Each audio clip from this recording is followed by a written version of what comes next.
전 세계인 뒷목 잡게 한 분노 사건 19, 16위 발표합니다.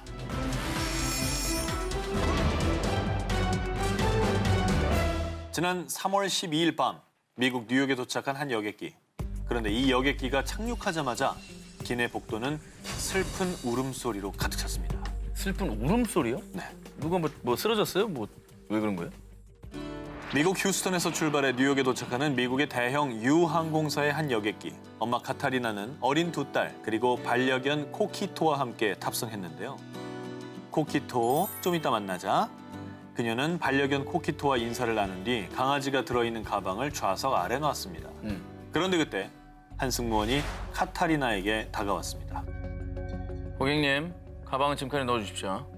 하지만 카타리나는 미국 교통안전청의 규정에 따라 기내 반입이 허용된 반려견 가방을 준비했고요. 사전에 안내받은 항공사 규정에 따라 좌석 아래에 가방을 둔 건데요. 저는 규정을 다 체크하고 강아지를 데려온 겁니다. 아니 근데 짐칸에 넣으라니요? 그런 말은 없었어요. 가방은 여기 둘 수 없어요. 얼른 짐칸에 넣으세요. 하지만 승무원의 태도는 강경했습니다. 그녀는 반려견 코키토가 든 가방을 어둡고 비좁은 짐칸에 넣을 수밖에 없었습니다. 어떡해. 그런데 얼마 뒤 머리 위에서 코키토의 신음이 새어나오기 시작했습니다. 하지만 때마침 반복적인 난기류가 발생해 카타리나가 좌석에서 일어나 짐칸을 열어볼 수 있는 여건은 허락되지 않았고요. 승무원 또한 무관심으로 일관했습니다. 코키토 얼마나 힘들었을까. 어둡고 얼마나 무서워요. 그렇죠. 예. 무슨 상황인지도 모르고. 그 정도만이었으면 얼마나 다행이었겠습니까? 근데 그런데 약 3시간 30분의 비행 끝에 뉴욕에 도착한 카타리나. 그녀는 곧바로 짐칸의 문을 열어 코키토가 들어있는 가방을 꺼냈는데요.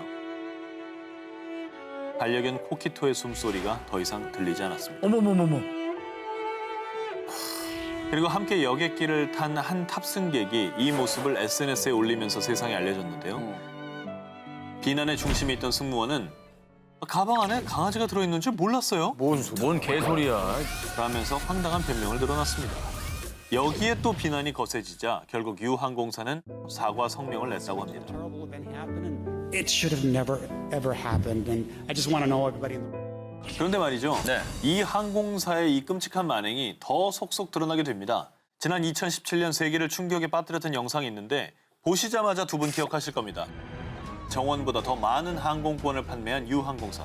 결국 좌석이 부족해지자 유항공사는 마음대로 컴퓨터 추첨을 통해 강제로 자리를 양보해야 할 4명의 승객을 뽑았습니다. 내일 중요한 수술이 있습니다. 저는 절대 이 비행기에서 내릴 수 없습니다. 나오는 다음 날 오전에 수술이 있다며 하차를 거부했습니다. 그런데 몇 분이 지났을까요? 갑자기 건장한 2명의 남자가 다오의 양팔을 잡고 자리에서 끌어냈습니다. 이들은 공항 경찰들. 피 흘리면서. 승객들이 뭐라 하는데도 저를 끌고 나간다? 정신 나갔어. 이 처참한 모습은요. 다른 탑승객들이 영상을 찍어서 만천하에 공개했고요. 승객에게 결국 무력까지 행사한 유항공사는 큰 지탄의 대상이 됐습니다. 한편 이런 논란이 계속되자 유항공의 CEO는 공식적인 발표를 내놨는데요. 다오 씨는 무척 공격적이었고 저희는 규정에 따른 절차였습니다. 라면서 되려 모든 책임을 피해자인 다오에게 돌렸다고 합니다. 정말 이보다 더 최악일 수 없는 유항공사의 인면수심 서비스. 철저한 교육과 서비스 정신이 재확립되지 않는다면 전 세계가 정말 차갑게 돌아설 겁니다. 전 세계인 뒷목 잡게 한 분노 사건 19, 이번에 10위 공개합니다. 여행은 살아보는 거야 라는 슬로건을 내걸고 새로운 여행 트렌드를 만들었던 숙박 공유 중개 서비스. 자, 그중에서도 누적 이용객 수 3억 명을 보유한 숙박 공유 중개 서비스 그 자체라고 불리고 있는 곳이 있죠. 바로 미국의 A 업체입니다. 모르는 분들 없을 거예요. 다들 아시겠죠? 네.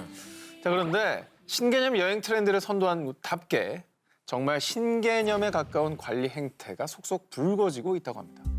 자, 지난 2월 30대 한국인 남성 B 씨는요. 어렵게 휴가를 내 태국으로 여행을 떠났습니다. 그런데 태국에 도착한 첫날 여행에 들뜬 마음은 순식간에 불쾌감과 공포로 바뀌고 말았는데요. A 업체를 통해 구한 숙소에 들어가 막 짐을 풀려고 하는데 탁상식에서 뭔가 반짝거리는 초록 불빛을 발견한 겁니다. 뭐야? 이 초록 불빛의 정체, 탁상 시계를 위장한 몰래 카메라였던 겁니다. 너무 놀란 B 씨는 곧바로 숙소를 나와 A 업체에 이 사실을 알렸는데요. 고객님, 정말 죄송합니다. 바로 환불 처리될 거고요. 그 숙박업체도 영구 제명되도록 조치하겠습니다. 뭐 그래도 업체 측에서 바로 처리를 해줬네요. 하지만요. 모처럼 만의 여행지에서 이런 불미스러운 일까지 당한 B 씨는 A 업체에 추가 보상비도 요구했습니다. 그러니까 정신적인 충격과 당연하죠. 또 그날 당일에 숙소를 구해야 되는데 그게 힘들잖아요. 이 또한 업체 측에서 추가 보상비를 지급하겠다라고 했습니다. 오케이. 그런데 당연하죠. 보상비도 지급해 드리겠습니다. 단 이번 일은 외부에 발설하지 않는다고 약속을 해주셔야겠는데요. 자, 황당하게도 피해 보상의 조건은 이 사실을 외부에 발설해서는 안 된다는 조건부 보상이었던 겁니다. 게다가 B 씨가 말도 안 되는 일이라고 문제를 제기하자 A 업체에서는 자신들은 숙박업체를 소개하는 플랫폼일 뿐 책임질 의무는 없다고 주장했다고 합니다. 저분은 발견했으니까 다행인 거예요. 그렇죠. 저 집에 그 전날이나 그 전전날에 숙박하신 분들은 그냥 몰래카메라에 찍힌 거란 말이죠. 그렇죠. 그 영상들이 어딘가에서 돌고 있다면 그 피해는 어떻게 할 건데요? 발설하지 말라는 게 바로 이런 일 때문인 그렇죠. 거죠. 결국 결국 이 일이 크게 불거지자 A 업체에선 뒤늦게서야 B 씨가 불쾌해 그 조항을 없앴다라고 해명했습니다. 하지만 A 업체에 투명하지 못한 이번 대응법은 숙박 공유 중개 서비스를 이용했던 그리고 앞으로 이용할 이용객들에게까지도 불안감을 심어준 안타까운 대응이었습니다.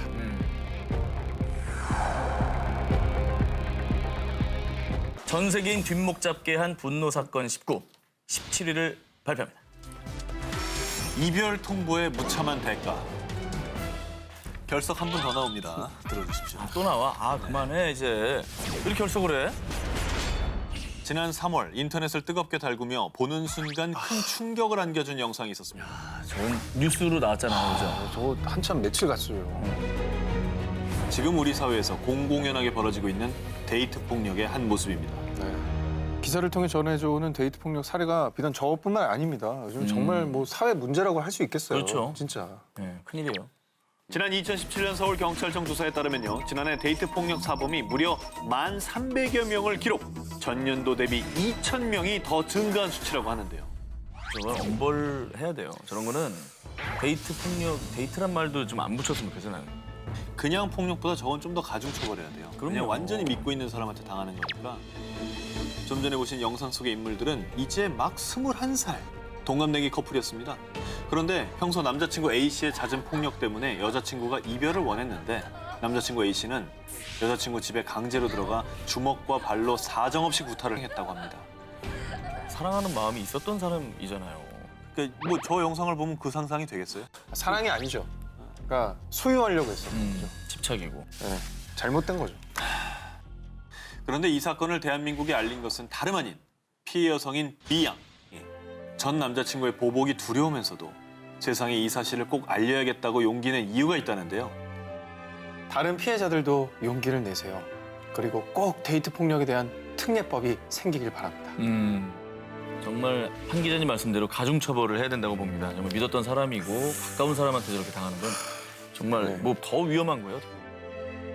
전 세계인의 뒷목 잡게 한 분노 사건 19, 14위 공개.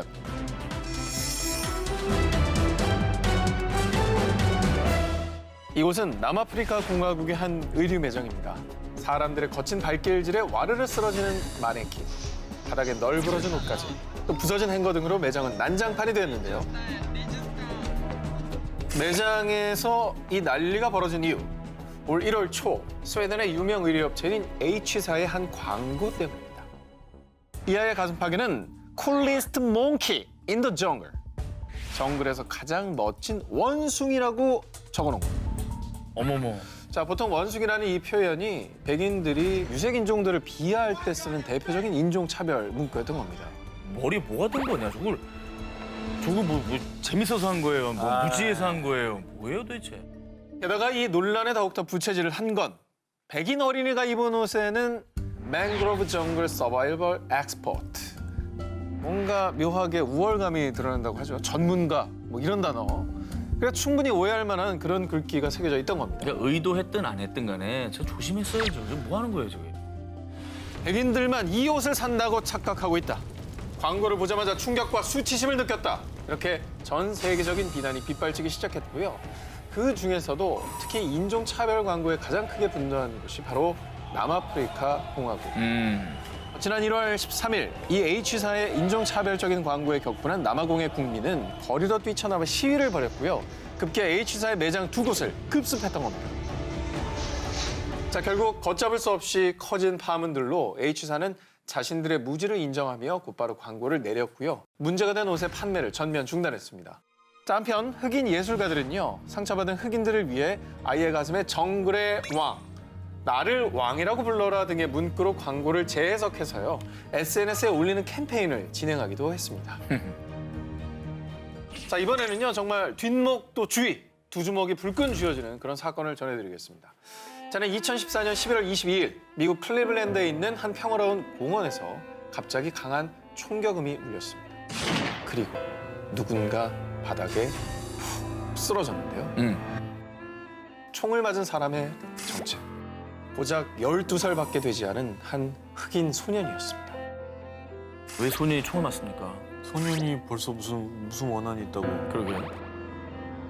부모님이 선물해준 모형 총을 들고 공원에 나간 12살 소년 타미르 라이스. 타미르는 마치 자신이 멋진 경찰이라도 된 듯 남을 향해 모형총을 겨눠보기도 하며 이리저리 공원을 누볐습니다. 그런데 그 시각 공원의 인근 911 센터에 한 통의 전화가 걸렸습니다. 공원을 지나던 한 시민이 타미르 손에 쥐어진 모형총을 진짜 총으로 오해해 신고한 겁니다. 어머. 신고를 받고 출동한 티모시 로먼 경관. 그런데 곧바로 경관은 소년을 향해 방아쇠를 당겼습니다. 영문도 모른 채 총이 맞은 타미르는 곧바로 병원으로 옮겨졌지만 바로 다음 날 숨을 거두고 말았는데요. 와, 이거 너무 황당하다 진짜. 티모시 경관은 총을 쏘기 전 손을 들라 이렇게 몇 차례 지시했지만 소년이 말을 듣지 않았고 오히려 자신을 위협했다 주장했는데요. 무슨 장난감 총으로 위협을 해요. 말도 안 되는 소리지. 자, 과연 이 말은 사실이었을까요? 자, 이렇게 경찰이 차문을 열고 총을 쏘기까지 걸린 시간은 단 2초. 아니 뭐 경고를 해야 될 거 아닙니까? 출동하자마자 사살을 해버린 건데요. 실제 총이 있어도 경고를 해야 되잖아요. 당연하죠. 보여주신 영상도 너무 빨라가지고 어떻게 된 건지 모를 정도로 삽시간에 이루어진 일이기 때문에 경고 문구를 날렸다는 거는 거짓말로 보여요. 그런데 말입니다. 더 분노가 치미는 일은 법원에서는 티모시 경관의 행동이 정당방위였다며 그를 기소하지 않기로 판결을 내린 겁니다. 자, 무고한 어린 소년의 목숨을 앗아가고도 정당방위라는 이름으로 그가 죗값을 받지 않자 이 판결에 반대하는 시민들이 Justice for 타미르 라이스, 타미르 라이스를 위한 정의라고 적힌 피켓을 들고 법원 앞에서 항의 시위를 이렇게 벌이기도 했습니다.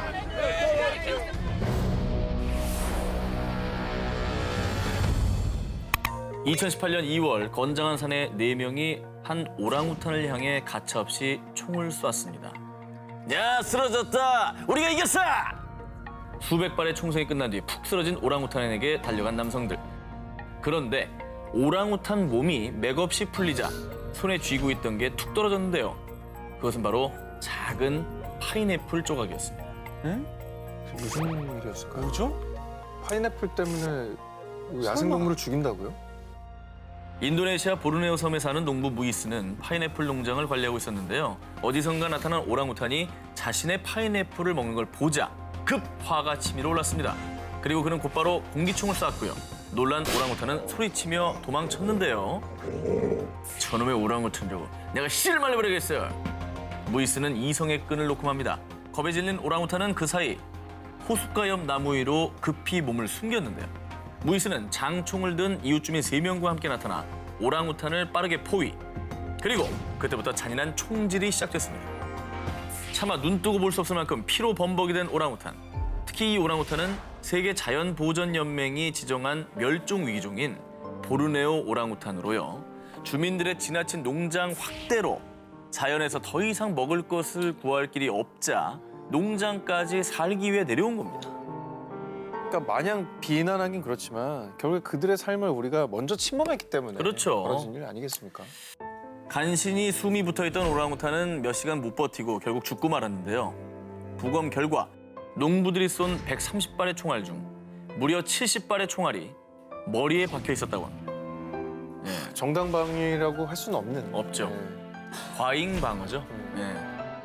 정말 국제적인 대분노를 일으킨 이 사건. 법원은 천연자원과 생태계 보전법 위반 혐의로 무이스와 3명의 농부에게 징역 5년을 선고했습니다. 자, 그리고요. 여기 인간의 더러운 탐욕 때문에 잔혹한 살육을 당한 동물들도 있습니다. 태국 칸차나부리주에 있는 왓 파로왕 타부아 불교 사원.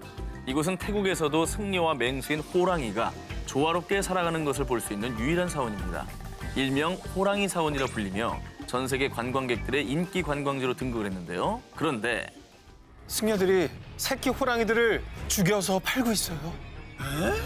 2016년 4월 평화로운 호랑이 사원의 추악한 이면을 알린 한 제보. 이 충격적인 제보를 받고요. 경찰과 수의사, 야생동물 전문가들은 사원을 급습했습니다. 그런데 그곳에서 정말 처참한 현장을 목격하고 맙니다. 사원 내에서 호랑이 이빨로 만든 장신구와 가죽, 심지어는 불법 적출한 장기가 1,500개 이상 발견된 겁니다. 그리고 차마 눈뜨고는 볼 수 없었던 모습. 사원 내 냉동고에 꽁꽁 언 새끼 호랑이 40마리. 그리고 큰 술병엔 각각 20여 마리의 호랑이가 담가져 있었던 겁니다. 제가 아는 상식으로는 불교 사원에서는 벌어지면 안 되는. 그렇죠. 뭐 그냥도 벌어지면 안 되지만 그냥도 벌어지면 안 되죠. 더더욱 아니 승려가 아닌 사람이 해도 안 되는 범죄를 승려가 저지른 거예요. 뭐 하는 겁니까? 그런데 이 모든 범행이 밝혀졌는데도 승려들은 뻔뻔 그 자체입니다. 새끼 호랑이는 원래 자연사가 많아요. 다 이미 죽은 호랑이들이었어요. 그럼 장례를 치러줘야지 술에 담가? 하지만 이 말 또한 모두 거짓이었습니다. 사원에 있는 호랑이를 보기 위해 많은 관광객이 찾아오자 태국 정부는 금지한 지침이지만 이 사원에서는 입장료를 받기 시작했고요. 그래서 매일 200~300명의 사람들이 새끼 호랑이와 사진 촬영을 위해 돈을 지불했습니다. 야생 호랑이의 공격성을 없애기 위해서 온순해질 수 있도록 마약 성분을 투여 또 발톱을 모두 뽑았습니다. 뿐만 아니라 일부 몰지각한 사람들 사이에서 호랑이를 만병통치약으로 여겼는데요. 이 사원에서는 그걸 악용해서 암암리에 호랑이를 약재로 거래하기까지 했습니다. 결국 태국 당국은 야생동물 불법 소유 및 장기 밀거래 혐의로 승려들을 모두 체포. 그리고 사원에 남겨진 호랑이들은 다행히도 안전한 보호소로 이동시켰다고 합니다. 그리고 이 사건을 계기로 태국 정부는 동물들을 불법으로 포획, 매매한 곳들을 찾아 중점 조사에 들어갔다고 하는데요.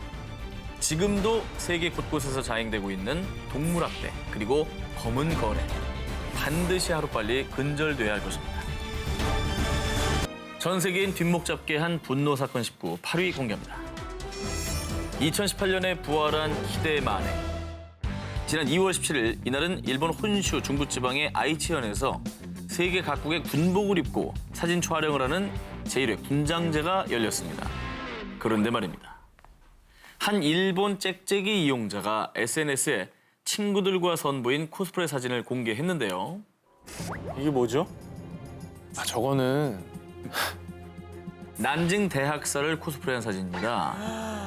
게다가 사진 밑에 글귀는 더 가관이었습니다.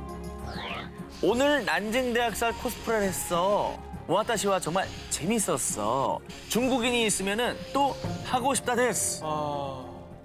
지금까지도 희대의 만행이라 불리는 난징 대학살. 1937년 중일전쟁 당시 일본군은 중국의 수도였던 난징을 점령한 뒤 죄 없는 중국인들을 무자비하게 학살했습니다. 게다가 그 방법은 정말 포악한 야만 그 자체였는데요. 일본군의 사격 연습으로 중국인들이 인간 방패가 되거나 한 광장에서는 1000명이 넘는 중국인들을 모아놓고 석유를 붓고 산채로 태우기까지 했습니다. 그렇게 잔인하게 살해된 무고한 중국 국민은 무려 30만 명. 그래서 중국은 2014년부터 난징 대학살이 시작된 12월 13일을 국가 추모일로 제정해 희생자의 넋을 기리고 있는데요. 그런데 이 난징 대학살 추모를 치른 지 몇 개월도 안 되는 시점에 이 말도 안 되는 사진이 SNS에 올라온 것이죠. 끔찍한 역사를 제대로 알지 못한 채 전쟁 범죄를 마치 놀이처럼 재현한 건데요. 정말 무지함이 빚은 만행이라고밖에 볼 수 없습니다. 이 사진이 공개된 뒤 중국 국민들은 물론 일본 국민들까지도 너희는 일본의 수치다. 당장 문제의 사진을 삭제하라. 라며 분노의 목소리를 높였고요. 또 대신 사과를 하고 싶다는 일본인들도 많았다고 합니다. 야, 뭐 그런 저 아이들 어떻게 됐나 궁금하네요. 저 생각 없는 청년들 어떻게 됐습니까? 이 청년들은요, 대중들의 비판이 거세지자 별다른 사죄나 반성하는 기미도 없이 그냥 SNS 계정을 삭제하는 데 그쳤다고 합니다. 잘못한지 모를 거예요 아마. 하지만 부디 이번 일을 계기로 제대로 깨우쳐서 또 다른 과오를 범하지 않길 바랍니다. 전 세계인 뒷목 잡기 한 분노 사건 19, 9위를 공개. 일그러진 천륜이 만든 비극. 2015년 12월 인천의 한 경찰서에 걸려온 전화. 여기 프리한 슈퍼인데요. 6살쯤 보이는 아이가 맨발로 혼자 와서 집도 모른다고 하네. 때로 신고를 받고 급히 출동한 경찰. 꼬마는 정말 말도 아닌 몰골로 허겁지겁 과자를 먹고 있었습니다. 집이 어디냐라고 묻는 말에 보육원에서 도망쳤다는 아이. 자, 이때 경찰은 이상한 낌새를 느낍니다. 아저씨가 너 절대 집으로 안 보낼게. 사실대로 말해줄래? 정말로 한참을 망설인 아이의 대답은 충격 그 자체였습니다. 2012년 가을, 8살 A양은 아빠와 할머니 집에서 나와 인천에 있는 아빠의 동거녀 집에서 살게 됐습니다. 그런데 그날부터 고작 8살인 A양에게 지옥 같은 날들이 시작됐습니다. 게임 중독자였던 아빠는 아이를 감금한 채 밥도 주지 않았고요. 아빠, 동거녀, 심지어는 동거녀의 친구까지도 걸핏하면 A양을 옷걸이, 쇠파이프 등 손에 잡히는 대로 때렸습니다. 네가 먹는 거 꼴도 보기 싫으니까 먹지 마! 자, A양이 배고픔을 참다 못해 그들이 먹다 남긴 걸 주워 먹어도 노끈으로 손발을 묶고 때린 뒤에 화장실이나 세탁실에 가뒀다고 합니다. 왜, 그 목적이 뭘까요? 왜 그러는 거예요? 왜 그러는 왜 애한테 왜 그러는 거예요? 경찰에게 발견될 당시 11살이었던 A양은 온통 멍투성이었고요. 심지어 늑골은 부러져 있었다고 합니다. 그 얼마나 아파요. 이게 성인들도 참기 힘든 거, 고통보다 이 안에 있는 고통이 더 심했다는 얘기죠. 살고 싶었던 거죠. 차마 말로 다 할 수 없는 이 끔찍한 아동학대 사건에 우리나라 국민 모두가 크게 분노했는데요. 그런데 더 가관인 건 경찰 진술 내용입니다. 아유, 나도 맞으면서 컸어요. 아빠라는 사람의 말도 안 되는 이런 더러운 변명. 아빠와 동거녀에게 상습 아동학대, 특수폭행죄 등으로 징역 10년을 구형했고요. 친아빠의 친권도 박탈했습니다. 저걸 제일 잘했다. 자, 그리고 한편 제2의 A양 사태를 막기 위해 전국 5,900개 초등학교를 대상으로 장기 결석 아동 전수조사를 시행했는데요. 아동학대로 목숨을 잃은 아이들이 세상 밖으로 또 나올 수 있게 되었다고 합니다. 부모, 아니 인간의 탈을 쓰고 절대 해서는 안 될 아동학대. 이를 막기 위한 우리 모두의 관심과 노력은 앞으로도 더 계속돼야 할 것입니다. 전 세계인의 뒷목 잡기 한 분노 사건 19, 18위 공개합니다. 교장 선생님의 두 얼굴. 1988년 일본 요코하마의 한 중학교. 그런데 그해 필리핀에 있는 모 일본인 학교로 파견 근무를 가게 된 다카시마 선생. 그런데 다카시마, 당신을 긴급 체포한다. 당신은 묵비권을 행사할 수 있으며 변호사를 선임할 수 있다. 매일 대여섯 명, 많게는 10명의 여성과 성매매를 했고요. 그런데 여기에 더 경악, 더 엽기적인 건요. 그의 더러운 이중 생활은 무려 27년간 계속됐습니다. 미성년자와의 성매매가 발각된 뒤 일본 경찰은 타카시마의 자택을 압수수색했는데요. 그곳에서 더 낱낱이 드러난 그의 만행. 그가 성매매한 필리핀 여성 12,000여 명의 사진과 영상 파일이 무려 14만 개 이상 발견됐고요. 심지어는 1년 번호까지 매겨서 보관했다고 합니다. 타카시마 선생은 추악한 그 행동들을 추억으로 간직하고 싶어 했습니다. 그냥 또라이네, 또라이. 뭐 방송용은 아니겠지만. 하지만 더 분개할 일은 더 남았어요? 아, 또 있어? 그냥 1등 하세요, 오늘. 이제부터 진짜 열받은 걸 끝판왕인 것 같아요. 더 열받을 수도 있습니다. 아, 이거 이제부터. 좀 너무 끝판왕, 심각한데. 끝판왕. 더 분개할 일은요. 감옥에 가는 걸 유예해주겠다. 사고만 안 치면. 이렇게 풀어준 거 아닙니까? 그렇죠. 너무나 솜방망이 처벌이 아니라 솜처벌. 처벌이 없었다. 그런 얘기 봅니다. 잠시 일본어 타임 좀 가져도 되겠습니다. 아, 예. 일본어로 결석을 뭐라고 하시는지 아십니까? 개새끼. 아, 결석이. 아, 결석이에요? 일본어 한마디 시간. 아, 그래요? 아, 결석이다. 학교 얘기니까. 법보다 주먹이 더 가깝다 싶고 14위를 공개합니다. 복수에 자신의 인생을 건 모모. 2013년 인도네시아 자바섬 동부 파수루안 한 여성이 이웃집에 살던 40대 남성 야신 파딜라에게 성폭행을 당하는 사건이 발생했는데요. 그러나 동네 시끄럽게 일 키우지 말고 두 사람이 알아서 잘 협의해보게. 진짜 무책임하다. 당시 마을 장로들이 나서 사건 중재에 나서며 해당 사건은 마무리됐습니다. 아유, 어르신이면 제대로 된 판단을 내려주셨어야죠. 저건 동네가 시끄러워져야 맞죠? 그렇죠. 네. 그렇죠. 아니, 피해 여성과 가해 남성 한 마을에 살았던 거잖아요. 그러면 그냥 덮으면 계속해서 지내라는 겁니까? 뭡니까? 자기 일 그게- 아니라고. 말이 됩니까?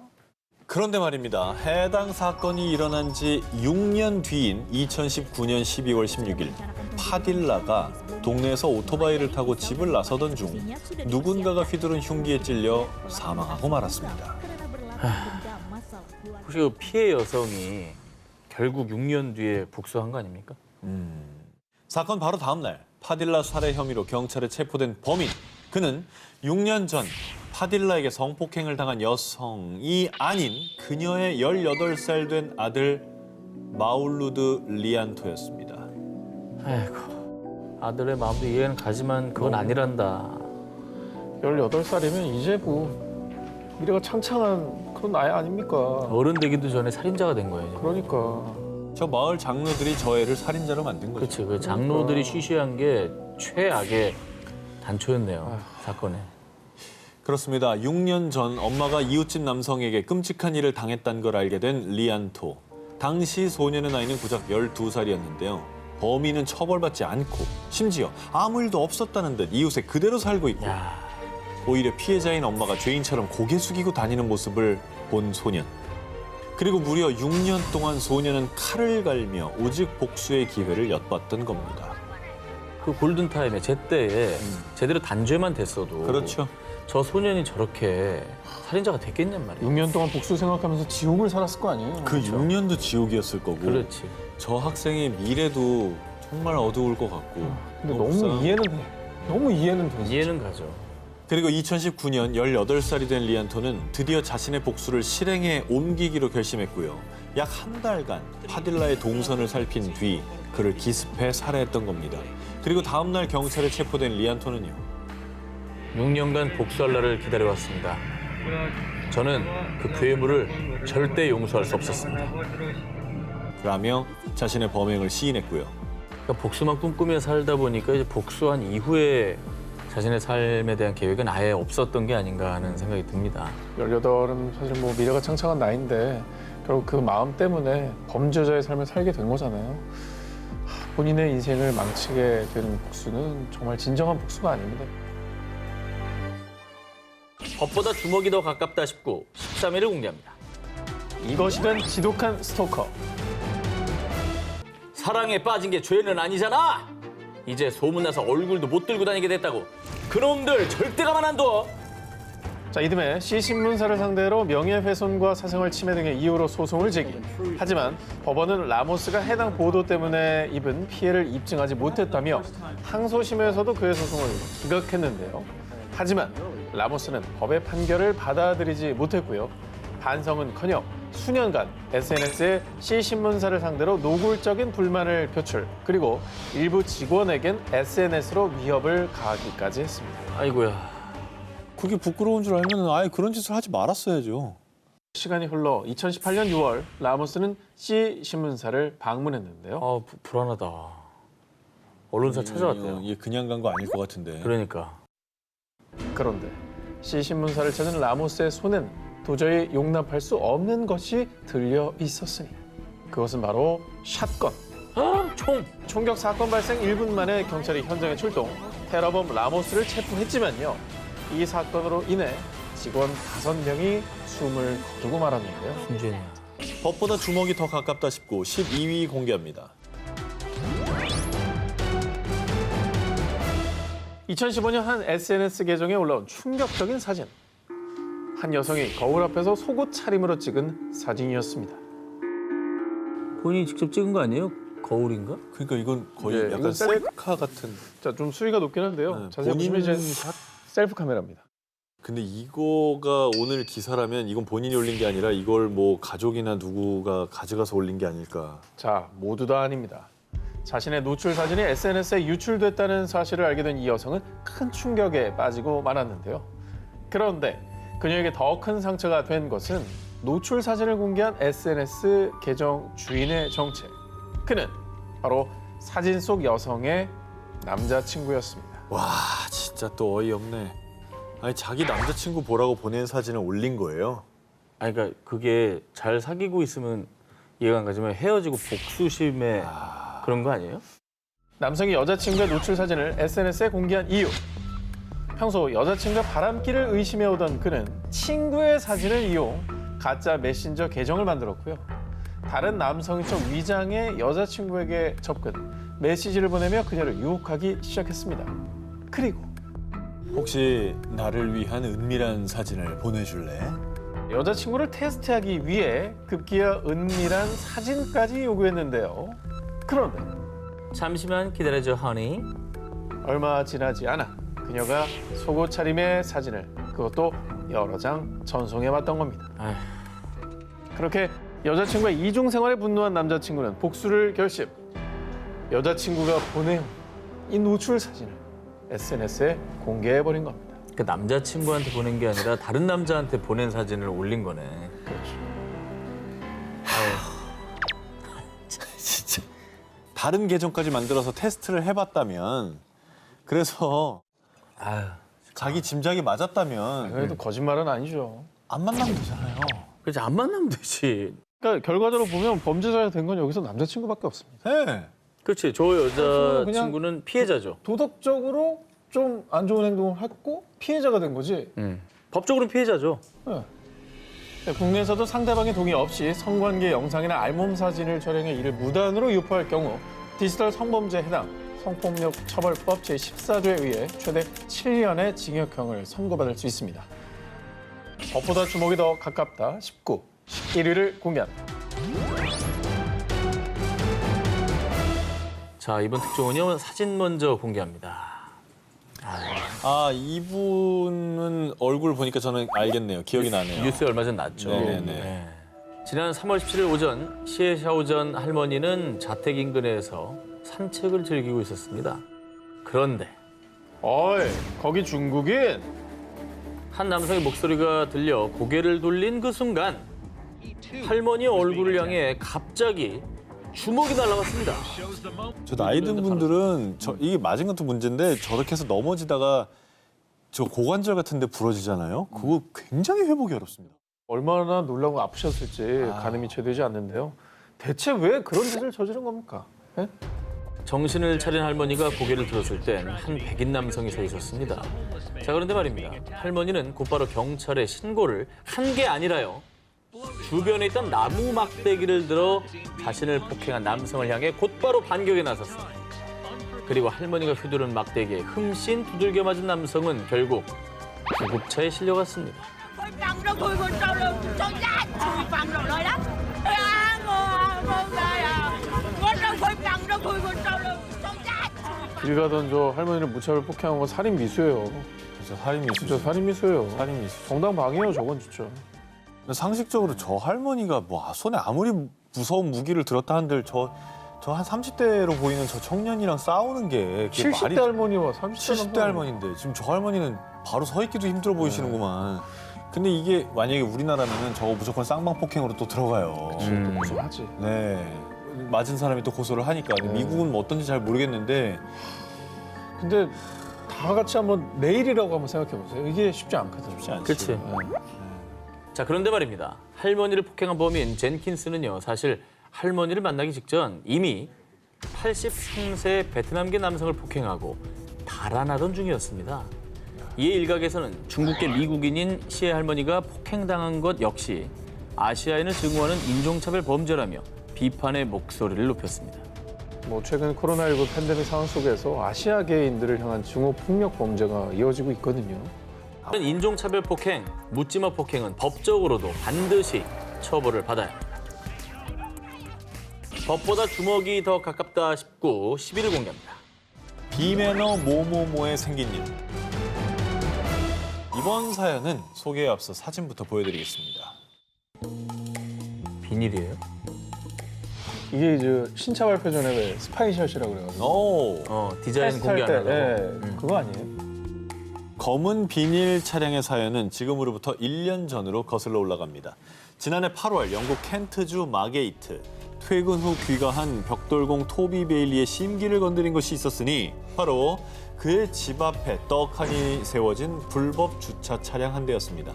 평소 집 앞 불법 주차 차량들로 골머리를 앓고 있던 베일리는 집 앞에 주차 금지 표지판까지 붙여놨지만요.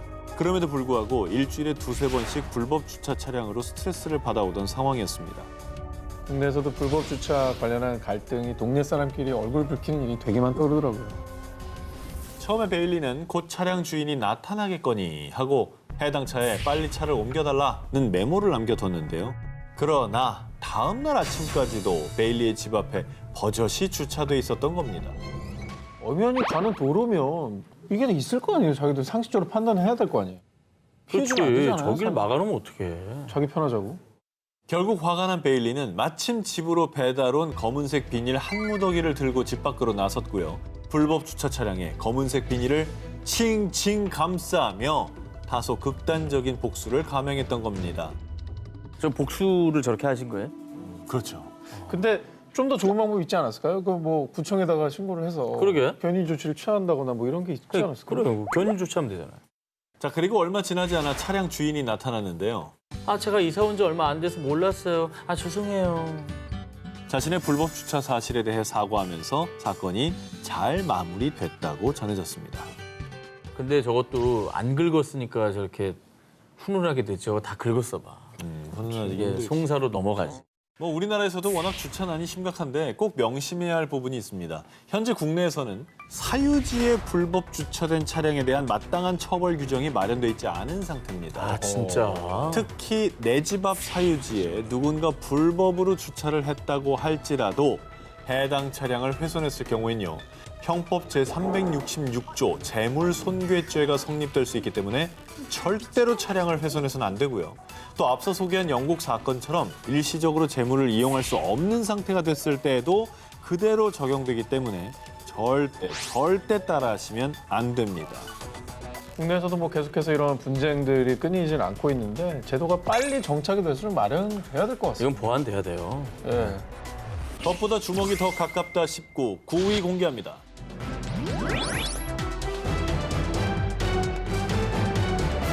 (2018년 9월) 호주 전역을 발칵 뒤집어 놓은 테러 사건이 발생했습니다. 딸기?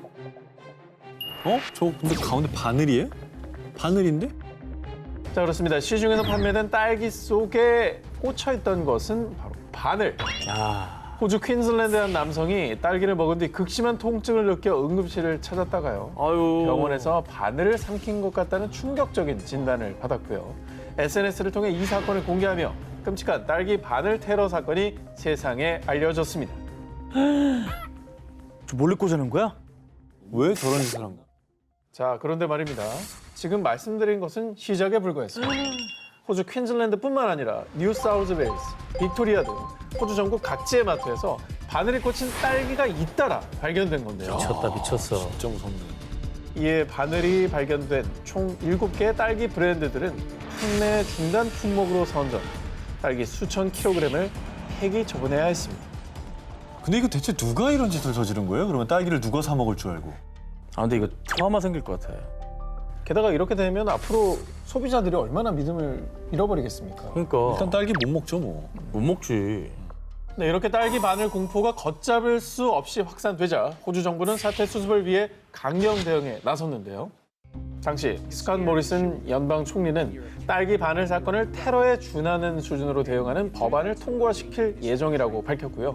그리고 2달간의 끈질긴 수사 끝에 2018년 11월 11일 딸기 바늘 테러 범인을 드디어 체포했습니다. 누구예요? 자, 범인의 정체는 한 딸기 농장의 전 직원인 50대 여성 마이 우트린이었습니다. 농장 직원이었으니까 농장에서 딸기를 포장하는 과정에서 바늘을 넣을 수가 있겠네요. 근데 왜 그런 겁니까? 왜? 호주 퀸즐랜드에 위치한 한 딸기 농장에서 근로자들의 감독관으로 일했던 그녀는요. 아, 일하는 시간은 많은데 쉬는 시간도 제대로 안 주고 짜증나 죽겠네 정말.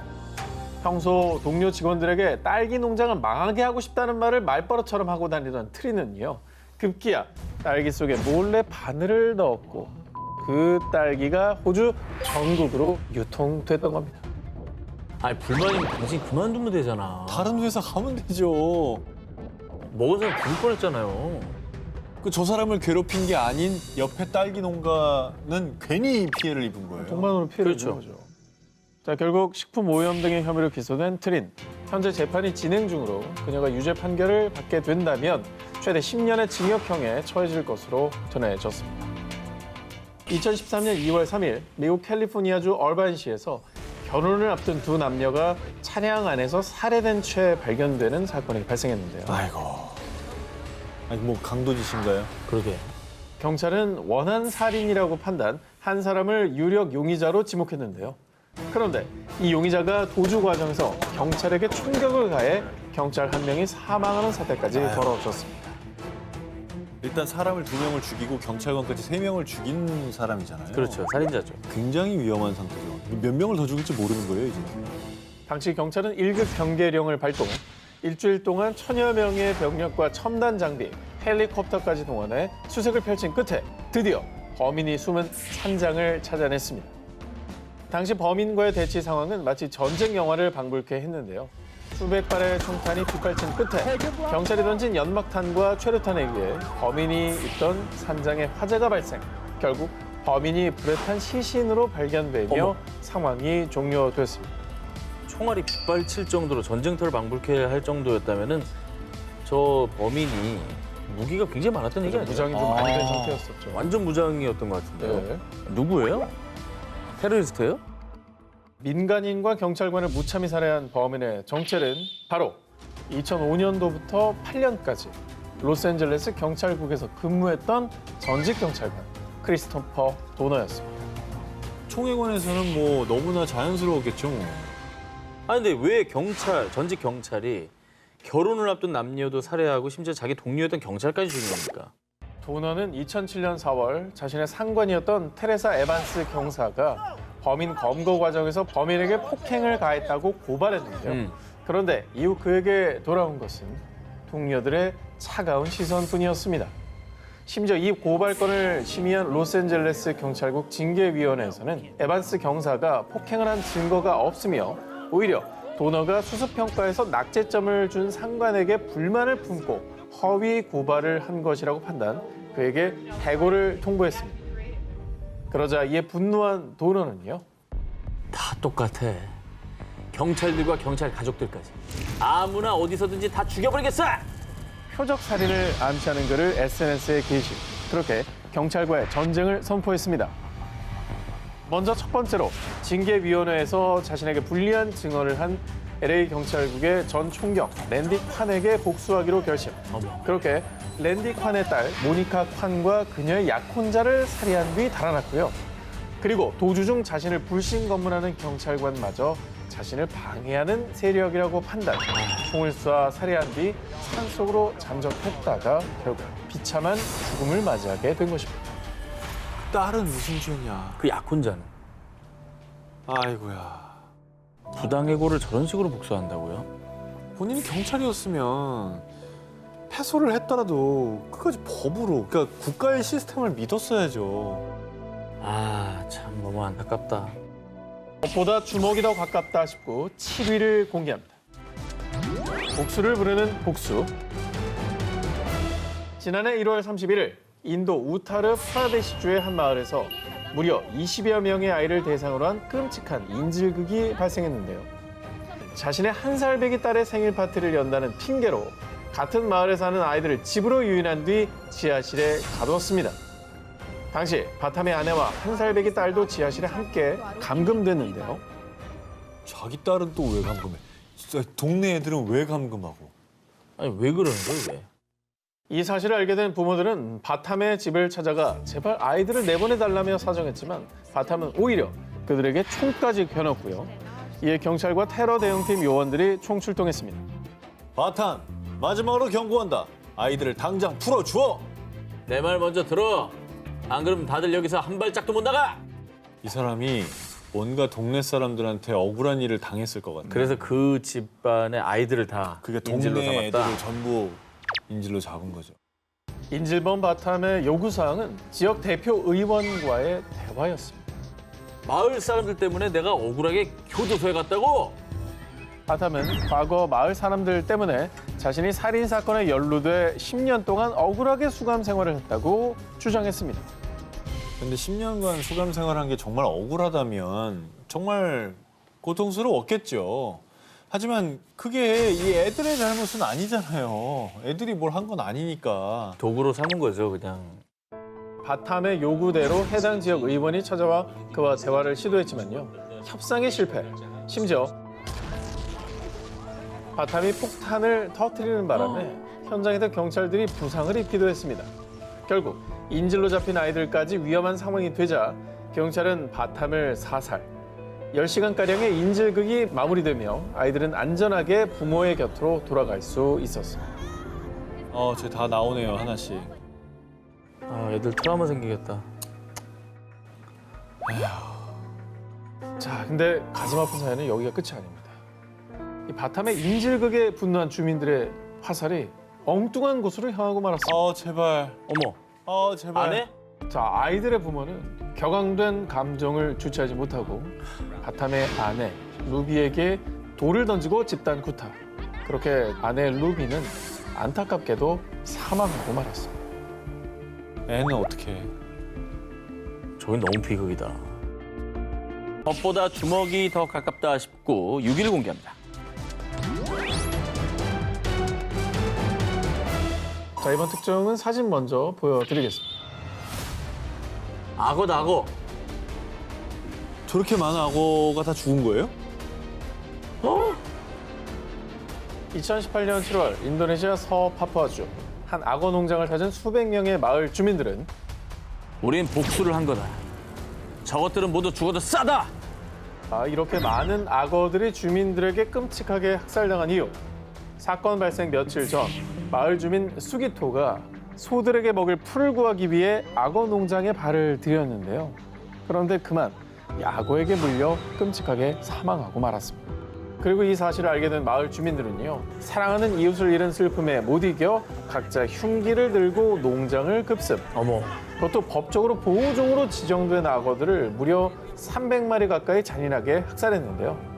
당시 경찰 40여 명이 출동했지만 이 관계에 사로잡힌 이들을 막기엔 역부족이었습니다.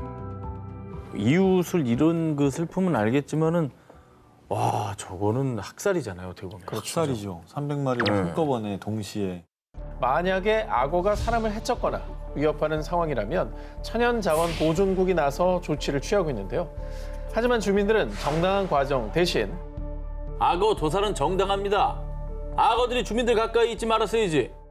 이에 천연자원보존국 측은 악어 살해 행위는 명백한 법률 위반이라며 경악을 금치 못한 한편 농장 주인들에게도 이 같은 참사를 막기 위해 안전관리를 당부하기도 했습니다. 야, 근데 농장 주인 입장에서도 날벼락이네요. 지금 300마리가 이웃을 위해 학살을 선택한 주민들, 복수란 이름으로 정당화하고 싶겠지만 그저 도를 넘어선 분풀이일 뿐입니다. 법보다 주먹이 더 가깝다 싶고 5위 공개합니다. 그는 복수의 천사인가 악마인가? 2017년 6월 미국 알래스카주 앵커리지. 불과 닷새 사이에 무차별 폭행을 당하는 사건이 벌어졌습니다. 피해자들은 하나같이 집에 무단 침입한 남성이 이런 말을 외쳤다고 진술했습니다. 나는 복수하는 천사다. 너희를 정의 구현하러 왔다.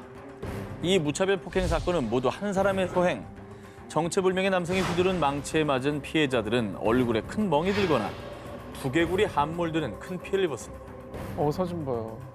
난 빚진 걸 받으러 온 거야. 그러니 이건 내가 가져가지. 정의구현이면 남의 걸 왜 훔쳐? 이게 뭔가의 복수를 하러 온 거긴 한데. 이게 대체 범인의 정체가 뭡니까? 며칠 뒤 체포된 범인의 정체, 바로 같은 동네에 살고 있던 남성, 제이슨 부코비치였습니다. 그런데 말입니다.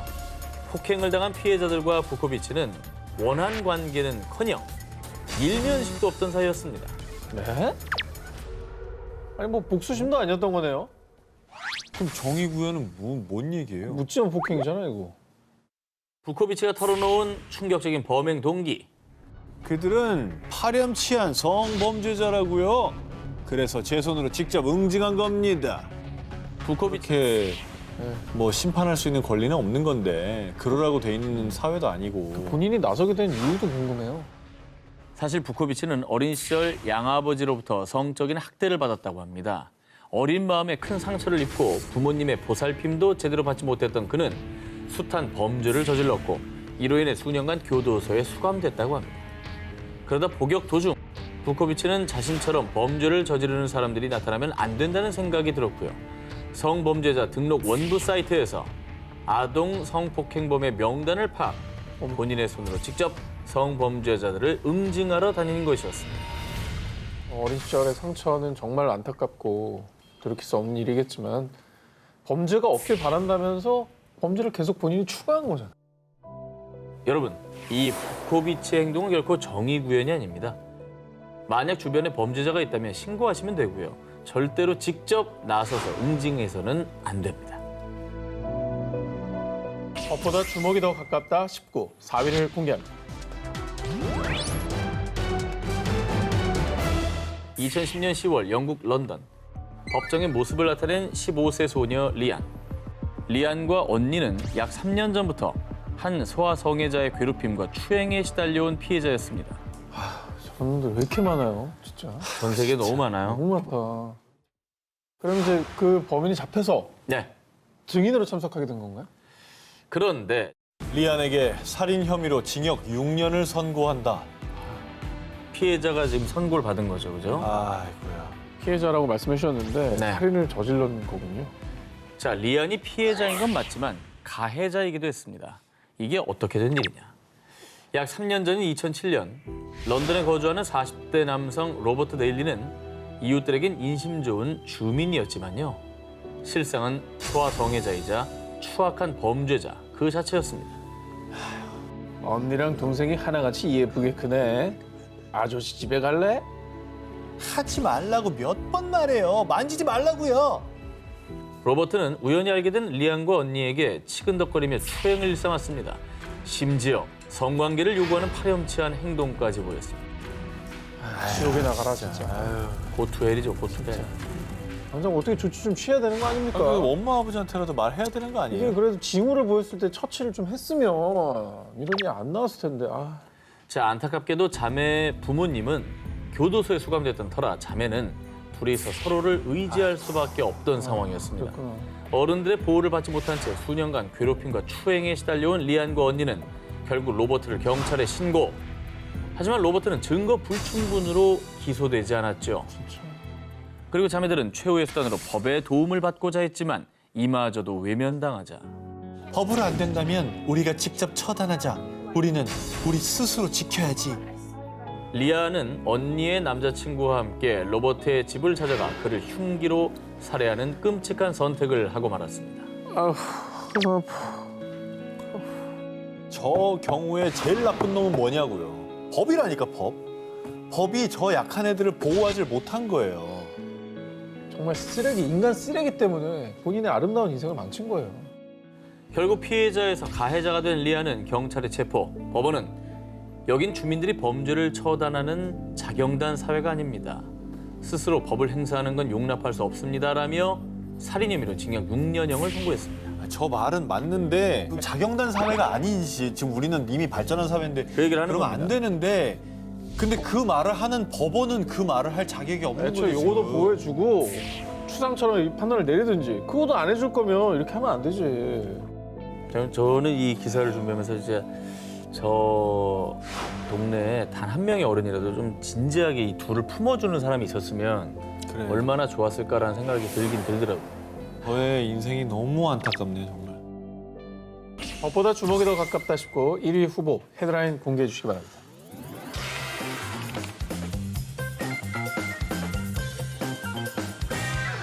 (2019년 8월) 태국 앙통의 한 고등학교 동창회에 수십 명의 친구가 모였습니다. 16살 때 같은 반이었던 그부들은 어느덧 69살의 노인이 돼 있었고요. 그들은 53년 전 추억을 회상하며 즐거운 시간을 보냈습니다. 그런데 얼마 지나지 않아 따나팟과 수탓 두 사람이 언쟁을 벌이기 시작했습니다. 학교 다닐 때 너 왜 그렇게 날 괴롭힌 거야? 내가 그냥 장난친 거겠지. 전혀 기억이 안 나.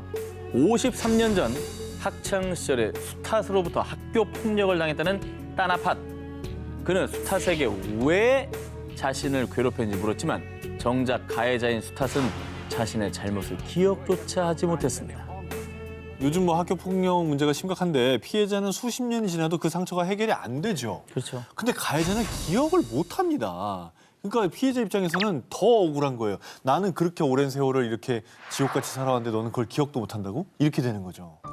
따나팟은 성인이 된 뒤에도 종종 친구들에게 과거 수탓 때문에 얼마나 힘들었는지 하소연을 할 만큼 깊은 상처를 안고 있었는데요. 하지만 그냥 나한테 사과하면 용서해줄게. 이제라도 나한테 사과해. 53년 전 일이야. 새삼 이제 와서 왜 그래 너. 그냥 잊어버리자고. 학교 폭력 가해자인 수탓은 끝까지 따나팟에게 사과하길 거부했습니다. 잘못을 했으면 인정하고 사과를 해야죠. 이게 대단한 걸 요구하는 게 아니잖아요. 무슨 자격으로 잊으라고 합니까? 그 사람이 그렇다고 얘기한 건 근거가 있어서 얘기하시는 거잖아요. 이렇게 뻔뻔하게 나오니까 더 화나고 더 상처 받았을 것 같습니다. 자, 그런데 말입니다. 수탓이 끝까지 사과를 거부하자 울분에 가득 찬 표정으로 그를 바라보던 따나팟이 손에 든 건 다름 아닌 총. 53년 동안 쌓여있던 따나팟의 분노가 폭발하는 순간 그의 손은 방아쇠를 당겼고 학폭 가해자였던 수탓을 저격하며 동창 회장은 순식간에 피바다가 됐습니다. 그리고 학폭 가해자였던 수탓은 결국 숨을 거두고 말았습니다. 총을 준비해 갔구나. 총을 준비해 갔어. 저 사람은 원한이 그냥 뼈에 사무쳤네. 그렇네. 69세가 돼도 용서가 안 되는 게 남아 있었네요. 그게 학폭인 것 같아요. 한창 성장기로 감수성이 예민한 학창 시절에 받은 상처는 쉽게 치유되지 않는데요. 그 트라우마로 인해 벌어진 또 다른 충격 사건 소개해드리겠습니다. 2018년 7월 중국 30대 남성 창 모야오가 50대 남성 장모린을 폭행한 사건이 발생했습니다. 창 모야오는 무려 20분 넘게 장모린의 머리, 얼굴 가리지 않고 무차별적으로 주먹 세례를 퍼붓습니다. 건장한 청년의 폭행에 50대 장모린은 속수무책으로 당할 수밖에 없었죠. 아, 원한이 있구나, 원한이. 엄청 화났네. 무차별 가격입니다. 근데 대화의 내용 보니까 좀 모멸감을 많이 줬었나 봐. 그렇죠. 그런데 말입니다. 놀랍게도 두 사람은 사제지간이. 에휴. 사건 이후 경찰에 체포된 창모야오가 밝힌 폭행 사유. 예전에 수업 시간에 졸았다고 날 엄청 때렸다고요. 20년 전 창모야오가 중학생 때 선생님이었던 장모린이 그의 학습 태도를 지적, 창모야오를 교실 앞으로 불러내 무릎을 꿇린 뒤 머리를 10번 이상 발로 찼다는 겁니다. 저건 아니지. 창모야오는 당시 엄청난 모욕감을 느꼈다고 하는데요. 성인이 된 이후에도 줄곧 선생님에게 체벌을 받는 악몽을 꿀 정도로 무려 20년간 엄청난 트라우마에 시달렸다고 합니다. 아, 그러다 우연히 길에서 선생님 장모린을 마주치자 그간 억눌러왔던 분노가 폭발. 그렇게 20년 만에 선생님에게 주먹으로 복수를 했던 것입니다. 20년이 되게 불쌍하고 안타깝긴 해요. 근데 지금 저렇게 됐으니 이제는 범죄자가 되는 거잖아요. 그렇게 자기 인생이 자기가 생각한 나쁜 폭력 선생님 때문에 망쳐지는 거잖아요. 그렇습니다. 결국 스승인 장모린을 폭행한 혐의로 법정에선 창모야오는 징역 1년 6개월형을 선고받았습니다. 법을 못 믿는다고 해서 개인적으로 복수를 한 사람들을 절대 옹호하는 건 아니에요. 그런데 이제 근본적인 이유가 애초에 가해자에게 정당한 처벌이 가해지지 않았다는 거죠. 분명 위로받아야 할 피해자였지만 한순간의 잘못된 선택으로 가해자가 된 그들. 폭력과 살인과 같은 범죄는 결코 정당한 복수는 될 수 없습니다.